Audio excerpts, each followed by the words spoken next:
remplir les 1,5%. Le programme SCAF, je ne vais pas répéter votre analyse qui m'a l'air tout à fait correcte.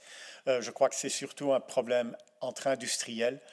La Belgique, en effet, a une position d'observateur. Elle a 300 millions qui sont prévus pour pouvoir participer au programme. Ils ont été reportés de 25 en 26.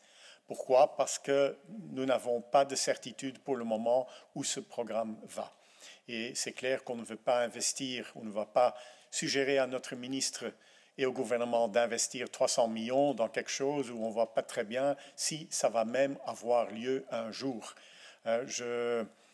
L'histoire est toujours importante. Dans les années 80, il y avait aussi un programme de fabrication d'un avion de combat européen, les EFA, European Fighter Aircraft, et le résultat a été et le Typhoon et le Rafale qui se ressemblent fortement, mais qui malheureusement n'ont pas été construits en consortium européen. Nous, d'ailleurs, voyons que malheureusement, l'Europe parfois difficile à apprendre, on voit déjà maintenant deux types de SCAF, mais aussi le Tempest, qui sont en train d'être fabriqués. En tant qu'Européens, on ne peut que regretter que l'Europe ne se soit pas mise ensemble pour fabriquer un avion qu'on aurait alors tous pu acheter pour remplacer nos F-35. C'est aussi simple que ça. Je crois que 12 ou 14 nations en Europe ont acheté l'F-35.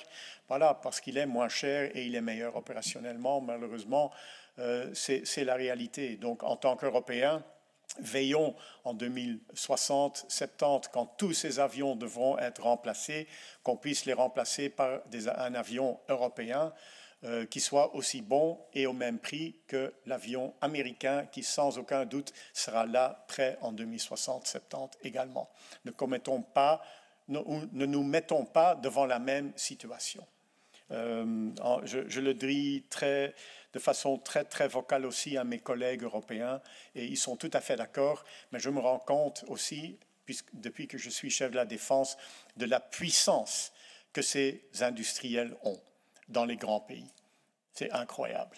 Ils sont hyper puissants et on peut se demander qui a plus de puissance parfois, le monde politique ou le monde industriel dans ces grands pays.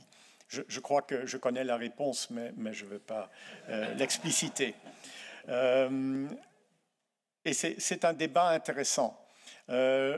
J'ai participé avec mon ministre au dernier Munich Security Forum et on a parlé à M. Paperger, le CEO de Rheinmetall, quand même un des géants en Europe, avec exactement un peu le même échange d'idées qu'on a. Est-ce que vous ne seriez pas congloméré? Pourquoi est-ce que on construit encore 4-5 types de frégates en Europe, 2 avions de combat, voilà. Alors que par contre, quand on me dit que ce n'est pas possible de conglomérer dans le milieu militaire, je dis c'est pas vrai. On a quand même fabriqué l'A400M, qui est correct, NH90, pas trop de commentaires. On a MBDA, la firme MBDA qui construit des missiles pour toute l'Europe, qui sont des missiles absolument très performantes, aussi performantes que les missiles américains. Donc qu'on ne me dise pas que ce n'est pas possible en Europe. Mais donc, on a parlé de tout ça. Il m'a dit, mais moi, je ne ressens aucune nécessité de congloméré général. Mon cahier de commande est rempli jusqu'en 2035. Et on le voit, on veut acheter son Sky Ranger. Voilà. Donc, ils n'ont aucune pression qui leur forcerait à se conglomérer. Et je remarque, et je suis très transparent et honnête, c'est ma perception, et là aussi, je le dis à ces CEO, je le dis à mes collègues des grandes nations, la Belgique est un exemple de coopération européenne.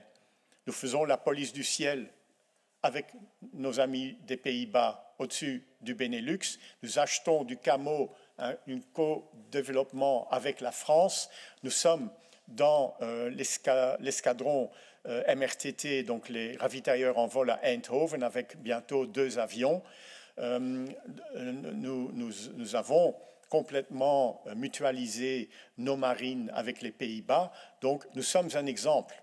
La Belgique est un exemple en Europe de coopération défense. Et il y a une question, où est-ce que vous croyez que ça va?